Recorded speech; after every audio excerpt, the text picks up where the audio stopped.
Selamat pagi sahabat-sahabat di dalam Tuhan. Kiranya Tuhan kita Yesus Kristus memberi kita kekuatan, kesehatan, damai sejahtera dan sukacita yang melimpah-limpah.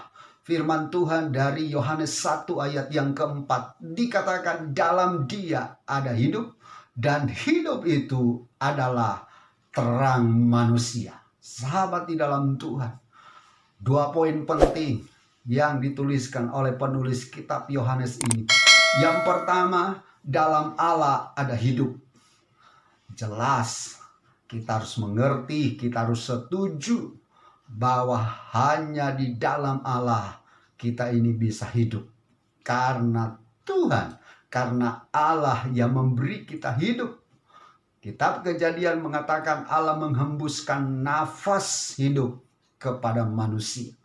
Jadi kita harus sadar benar bahwa hidup yang kita alami saat ini, yang kita jalani saat ini, itu asalnya dari Allah.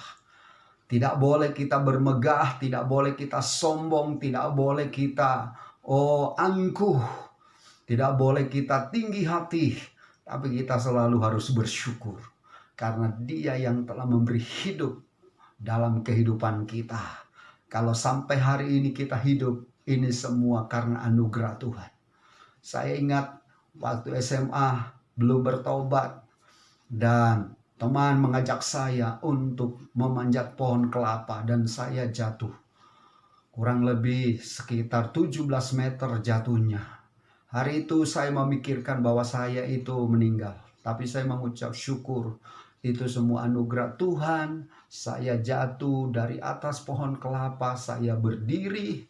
Dan sampai di tanah baru saya lupa semuanya. Karena mungkin saking kerasnya. Dan saya mengalami kesulitan bernafas. Tapi anugerah Tuhanlah yang memberikan saya hidup. Yang memberikan saya kemampuan. Sehingga saya singkat cerita bisa pulih. Bisa sekolah lagi. Dan ini sekali lagi karena kemurahan Tuhan. Di poin yang kedua dikatakan hidup adalah terang manusia. Memang hidup yang dari Allah itu menjadi terang. Ada hembusan kuasa Tuhan, nafas Allah, udara dari Allah. Inilah yang menjadi hidup. Dan hidup kita ini harus menjadi terang. Sahabat di dalam Tuhan, kitab Matius mengatakan kita harus menjadi terang dunia. Tuhan sudah hembuskan nafasnya dalam hidup kita. Tuhan sudah nyatakan kebaikannya dalam hidup kita. Dan hidup itu adalah terang. Karena itu kita terus berdoa supaya pikiran kita sehat. Supaya cara memandang kita baik. Supaya cara berpikir kita indah dan indah.